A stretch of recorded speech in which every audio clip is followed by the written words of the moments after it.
తెల్లవారక ముందే పల్లె లేచింది,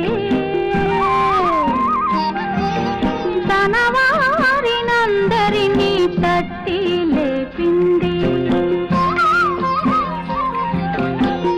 ఆదమరచి నిద్రపోతున్న తల్లి కోడి అదిరిపడి మేల్కొంది, అదే పనిగా కూసింది. తెలుగు దుస్తులేసుకొని సూర్యుడు తూర్పు తలుపుతో